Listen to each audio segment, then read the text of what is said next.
Liberty Tamil நேயர்களுக்கு வணக்கம். இன்றைய நேர்காணலில் நாம் சந்திக்க இருப்பவர் அரசியல் விமர்சகர் திரு ராமசுப்ரமணியம் அவர்கள். வணக்கம் சார். வணக்கம் மிஸ்டர் அசீஸ்.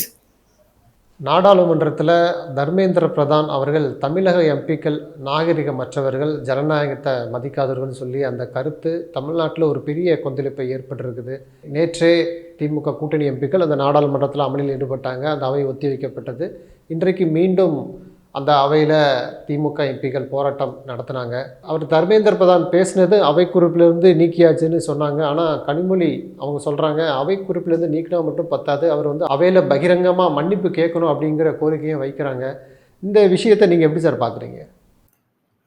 அதாவது நேற்றுக்கு பேசியது மட்டுமல்ல, காசி அதாவது வாரணாசியில் திரு தர்மேந்திர பிரதான் பேசியது மிக கண்டனத்துக்கு உரியது. அதாவது நீங்கள் இதில் கையெழுத்து போடல மும்மொழி கொள்கையில் உள்ள இந்த NEP நேஷனல் எஜுகேஷனல் பாலிசி, அதில் நீங்கள் கையெழுத்து போடலைன்னா உங்களுக்கு நான் பணம் தர மாட்டேன், எஜுகேஷன் சம்மந்தப்பட்ட பணத்தை தர முடியாது, 5000 கோடிக்கு மேலே கூட இருக்குது, அதெல்லாம் நான் உங்களுக்கு தர இயலாது அப்படின்னு ரொம்ப ரொம்ப என்ன சொல்றது, ஆணவத்தின் உச்சியில இருந்து பேசுகின்றார். சட்டத்துக்கு புறம்பாக, கான்ஸ்டிடியூஷனுக்கு புறம்பாக அவர் பேசுவது என்று கேட்டா கான்ஸ்டிடியூஷன் படிதான் நான் பேசுறேங்கிற மாதிரி பேசினது மிக தவறானது. நேற்றுக்கு ரொம்ப அதாவது ஆணவத்தை எவ்வளவு பெரிய உச்சிக்கு போயிருக்காருன்னா, ஆணவத்துல நம்ம தமிழ்நாட்டு எம்பிஸ் 40 பேரையும் 39 பேரையும் அவர் என்ன ரொம்ப துச்சமாக மதிச்சு அவர் என்ன பேசுறாருன்னா, you are all uncivilised people and undemocratic people அப்படின்னு பேசுறாரு. இவர்கிட்ட நாம ஒரு ஒரு விஷயத்த நாம பேசுறோம் சார், இது ஒத்துக்கிறீங்களா ஒத்துக்கலையான்னு கேட்டா எனக்கு இன்னும் தெரியல, நான் ஒரு கமிட்டி ஃபார்ம் பண்ணியிருக்கேன், அந்த கமிட்டி என்ன டிசைட் பண்றதோ அதை நான் அது ஒத்துண்டுன்னா நான் ஒத்துக்கிறேன், இல்லைன்னா இல்லை அப்படிங்கிற மாதிரி சொல்லிட்டு வந்தாங்கன்னா, நீங்க தான் ஒத்துண்டேன்னு சொன்னீங்களேன்னு சொல்லிவிட்டு இப்ப கழுத்து போடாம போயிட்டீங்க அப்படிங்கிற மாதிரி பேசுவது என்பது ஆணவத்தினுடைய ஒரு மிகப்பெரிய உச்சம் தான் சொல்லணும். அவர் அந்த 39 பேரையும் அவர் அன்சிவிலைஸ்ன்னு சொன்னாருன்னா யாரை சார் சொல்றாரு? அவர் இண்டிவிஜுவல் சொன்னாரா? ABCD அப்படின்னு சொல்லிட்டு அவங்களெல்லாம் சொன்னாரா? தமிழ்நாடு அவங்க யார் சார்? அவங்க who are they? They are the representatives of the people of Tamil Nadu. தமிழ்நாட்டுல இருந்து போயிருக்கக்கூடிய எம்பிஸ் அவங்க தமிழ்நாட்டை தான் ரெப்ரசன்ட் பண்றாங்க. அப்ப நீங்க அவங்கள கேவலமா பேசினீங்கன்னா அது தமிழ்நாட்டு மக்களையே, தமிழகத்தை முழுவதுமே அன்சிவிலைஸ், அவங்களுக்கு நாகரிகமற்றவர்கள் அப்படின்னு பேசுற மாதிரி தானே சார் அர்த்தம். வேற என்ன அர்த்தம்? அது சொல்லல, இவங்கள டிஎம்கே எம்பியை சொன்னேன்னு சொன்னா அதுக்கு சில முட்டு கொடுத்து பேசுறதுக்காக சில பேர் அது எக்ஸ்ட்ரா வேற பதிவிடுறாங்க, இவங்க வேற அது வேறன்னு. யாரு? அப்ப நான் கேட்கிறேன், நம்ம பிரைம் மினிஸ்டரை பத்தி தவறாக பேசி விட்டார், நம்ம நாட்டினுடைய இறையாண்மையை மோசமாக பேசி விட்டார் அப்படின்னு ராகுல் காந்தியை பத்தி பேசினாரா? அப்படிங்கிறது தான் பேசினார். அப்ப ஒரு பிரைம் மினிஸ்டர் பேசுவது என்பது தப்புன்னு நீங்க சொல்ற ஆளு ஒரு எம்பிய பேசுவது ரைட்டா? அவரும் ஒரு எம்பி தானே சார். உங்க கலெக்டிவா எல்லா எம்பியும் சேர்ந்துட்டு அவரை பிரைம் மினிஸ்டர்னு போட்டிருக்கீங்க. அடிப்படையாக அவர் ஒரு எம்பி தானே சார். அதே மாதிரி தமிழ்நாட்டில இருந்து போகக்கூடிய 39 எம்பிக்களையும் நீங்க அன்சிவிலைசேஷன் பேசுவது என்பது எப்படி நியாயமானது? அது அவங்களுடைய திமிர்தண்டித்தனத்தினுடைய உச்சத்துக்கு போயிருக்காங்க சார். அதுல ஒன்றும் சந்தேகமே கிடையாது. அவங்களுடைய திமிர்தண்டித்தனத்தினுடைய உச்சத்துக்கு போயிருக்காங்க, ஆணவத்தினுடைய எல்லைக்கு போய் அங்கேருந்து பேசுறாங்க. நாம சொல்றத அவங்க கேட்கலன்னா நாம எப்படி வேணாலும் பேசலாங்கிற மாதிரி அன்சிவிலைஸ்டு, அன்டெமோக்ராட்டிக் அப்படின்லாம் பேசுறதுன்னா இது கொஞ்சம் கூட நியாயமற்ற பேச்சு. அதாவது அவங்க ஆட்சியில இருக்காங்கிறதுனால தான் நம்ம சீஃப் மினிஸ்டர் நாவடக்கம் பண்ணு அப்படிங்கிற நாவடக்கம் வேணும்னு நம்ம சீஃப் மினிஸ்டர் சொல்லியிருக்காரு. அது உண்மை. யாரா இருந்தாலும் யாகாவா ராயினம் நாகாக்க காவாக்கால் சோகாப்பர் சொல்லி இழுக்கப்பட்டு அப்படின்னு வள்ளுவர் சொல்றது போல ஒரு என்ன குறுநில மன்னராக அல்ல இந்தியாவினுடைய ஒரு மன்னர், அப்புறம் பேராட்சி ஒன்று நடக்கிறது, அதுக்கு மிகப்பெரிய மன்னராக மோடி உட்காந்துருக்காரா? சக்கரவர்த்தி திருமண மோடியும் இவர் ஒரு சாம்ராஜ்யனுடைய மன்னரும் போல பேசுவதுங்கிறது எந்த விதத்துல நியாயம்? Absolutely improper. டெஃபினட்டா இது மிகப்பெரிய அளவு கண்டிக்கத்தக்க ஒரு சமாச்சாரமாகத்தான் நான் பாக்குறேன்.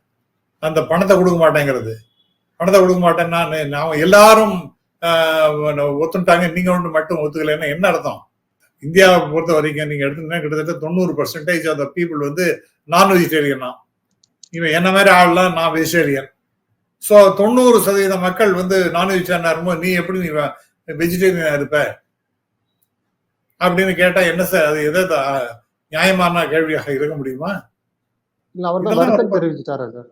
அவர் இல்ல தான் வருத்தம் வருத்தம் வேற தெரிவிச்சாரு. சார். அதற்கு இது பிறகு நீங்க உருவபொம்மை கொளுத்துறது, அந்த மன்னிப்பு கேட்கறது, வருத்தம் தெரிவிச்சுட்டாரு. அதுக்கு பிறகு இவ்வளவு ஒரு டிராமா தேவையான்னு கேட்கறாங்க. சார் வருத்தமாவது கிருதமாவது இதெல்லாம் ஏத்துக்கவே முடியாது. ரொம்ப மகா மோசமான பேச்சு. மன்னிப்பு கேட்கலாம். வெரி சாரின்னு சொல்றதை விட I apologise to all of you, I beg you பாடன்ங்கிற மாதிரி பேசினா தான் சரியா வரும் சார். ஒண்ணு. ரெண்டாவது, நான் பேசுறது தப்பு, இந்த மாதிரி பணத்தை கொடுக்காம இருப்பேன் அப்படிங்கிற பேசுவது தவிர அதையும் நான் வித்ட்ரா பண்ணிக்கிறேன்.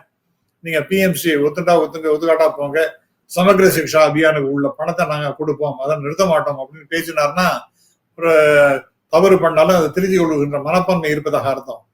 இல்லைன்னா அவங்களுடைய திமிர்ந்து தண்டித்தனம் ரொம்ப அதிகமாக போய் கொண்டே இருக்கின்றது ஒரு சந்தேகமும் கிடையாது. இந்த அளவுக்கு ஒரு முதல்வர் இதை எடுத்துட்டு போகணுங்கிற அவசியம் இருக்கான்னு ஒரு கேள்வி. சார் இது வந்து ரொம்ப மைல்டா தான் பேசியிருக்காரு சார். மைல்டா தான் பேசுறது. இன்ஃபேக்ட் அப்படியே இன்னைக்கு தமிழ்நாடு முழுக்க கொந்தளிச்சுட்டு இருக்கு. அவர் இன்னைக்கு ஏதோ தர்மபுரி பிரதான் இங்க மெட்ராஸுக்கு ஏதோ ஐஐடிலயும் மீட்டிங் ஏதோ வரதா இருந்தது, அதை கேன்சல் பண்ணிட்டு வேற ஏதோ ஒரு ஜூனியர் மினிஸ்டர் அமைச்சிருந்தார். இங்க வந்து பார்க்கட்டும் அது மக்களுடைய எதிர்ப்பு எந்த அளவுக்கு இருக்குங்கிறது அதை புரிஞ்சு பாருவார்.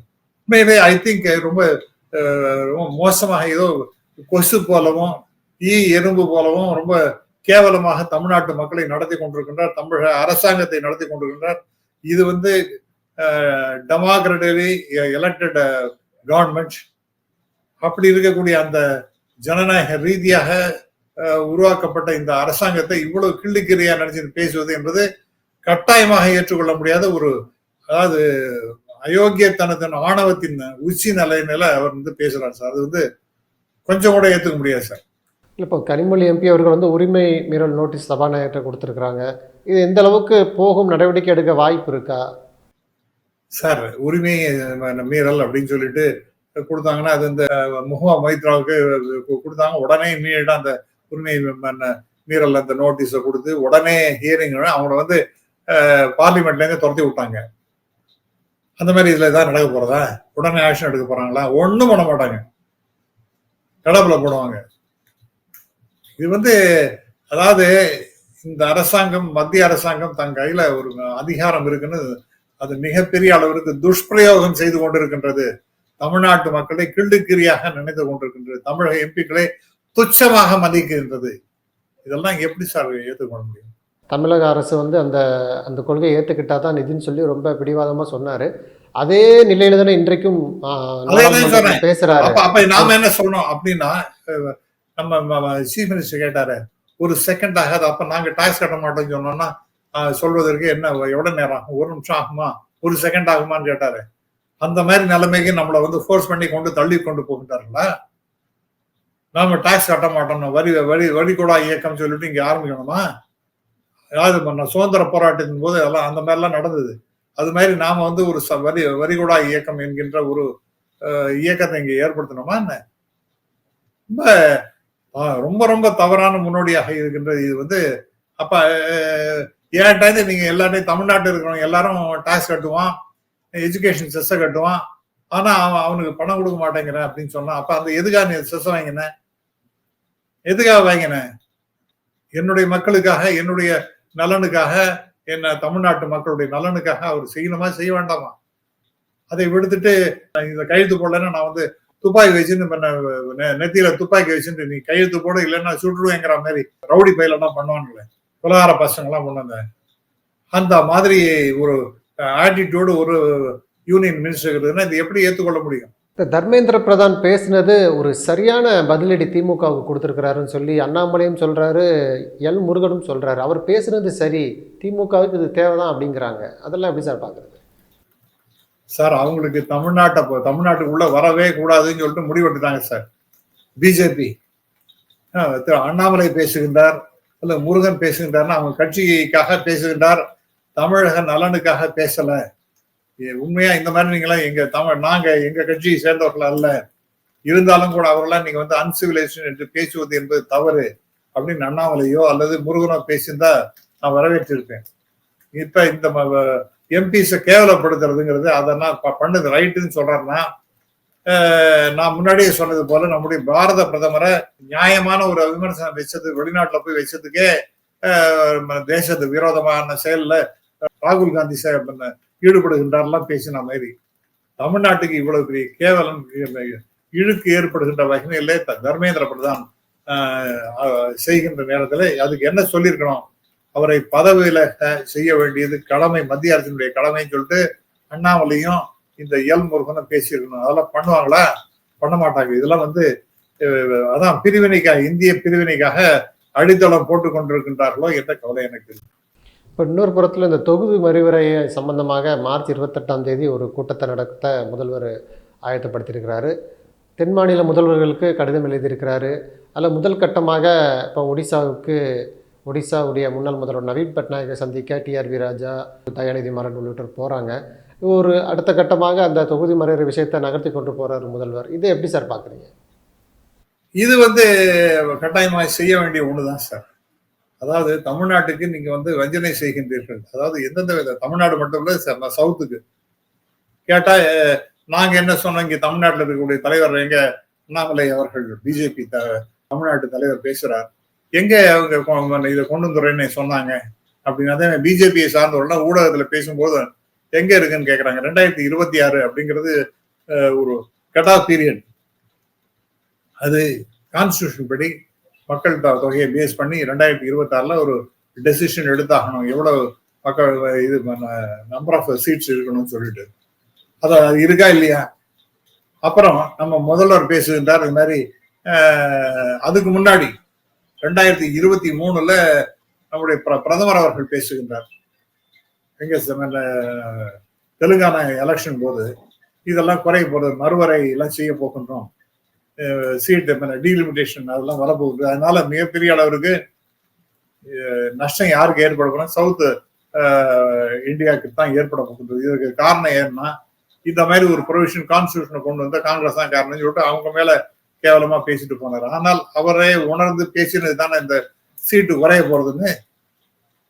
அதெல்லாம் பேஸ் பண்ணி தான் நம்முடைய முதல்வர் சொல்லி இருக்கின்றார் இந்த மாதிரி சீட் எல்லாம் குறையறதுக்கு வாய்ப்பு இருக்கின்றதுன்னு. அப்ப அதுக்கு திரு அமித்ஷா அவர்கள் என்ன பேசுறார், வேலூருக்கு வந்த போது என்ன பேசுறாரு அவரு, ஆமா ஒண்ணு குறையாது, கொஞ்சம் கூடத்தான் மொழியை குறையவே குறையாதுன்னு பேசுறாரு. அப்ப அந்த மாதிரி ஒரு டெசிஷன் எடுத்துட்டாங்கிறதான அர்த்தம். சரி, இப்ப எவ்வளவு அப்படின்னு சொல்லிட்டு நீங்க பாத்தீங்கன்னா டீலிமிட்டேஷன் அது இப்ப சில கணக்குகள் எல்லாம் வெளியில இப்ப உலாவி கொண்டிருக்கின்றது. உத்தரப்பிரதேசத்துக்கு 80 சீட்டுங்கிறது 143 சீட்டு, அதாவது 78% இன்க்ரீஸ் ஆகுங்கிறான். பீகார் 40ங்கிறது 81, 100% மேலேயே. ராஜஸ்தான்ல 25ங்கிறது 50 மாறப்போகுது, அது 100%. மகாராஷ்டிரா 48ங்கிறது 76, 58%. மேற்கு வங்கம் 42 60, 43%. அது மாதிரி தமிழ்நாடை பொறுத்த வரைக்கும் 39ங்கிறது 49 மாறப்போகிறது, 25%. 25 இன்க்ரீஸ் ஆனாலும் கூட 100, 78 இது மாதிரியே போயிட்டு இருந்ததுன்னா அது எப்படி சார் நியாயமாக இருக்க முடியும்? எந்த பேசிஸ் நீங்க இந்த இன்க்ரீஸ் கொண்டு வர போறீங்க? அப்ப தமிழ்நாட்டுக்கு வஞ்சனையாக தானே போறது. ஒரு ரூபாய் முன்னாடி 1970 நமக்கு ஒரு சீட்டு குறைஞ்சது. முன்னாடி 40 இருந்தது, 39 ஆச்சு. அதையும் குறைச்சி நீங்க ஏதோ இன்க்ரீஸ் பண்றேன்னு சொல்லிவிட்டு இதுக்கு 25% வடநாட்டிலேயே இருக்கக்கூடிய மேற்கு போன்ற இடங்கள்ல இருக்கக்கூடிய இந்தியாவில் இருக்கக்கூடிய ஸ்டேட்ஸுக்கெல்லாம் நீங்க இன்க்ரீஸ் பண்ணி விட்டுட்டீங்கன்னா அப்ப என்னன்னா தமிழ்நாட்டுக்கே இது ஒரு ரெப்ரஸன்டேஷன் இருந்தாலும் கூட இது யார் கேர் பண்றா, ஃபார்ம் பண்ற கவர்மெண்ட் ஃபார்ம் பண்றதுக்கு வடநாடு மேற்கு இதெல்லாம் போறோம் அப்படிங்கிற மாதிரி தானே வரும். அதை எப்படி ஏத்துக்க முடியும் சார்? இந்த முன்னெடுப்புகளே தென்னிந்தியா வட இந்தியான்னு பிரிக்கக்கூடிய ஒரு சூழல்ல பாக்குற மாதிரி தானே இருக்கு. ஆமா சார், முன்னாடி எல்லாம் சொல்றாங்க வடக்கு வாழ்கிறது தெற்கு தேய்கின்றதுன்னு.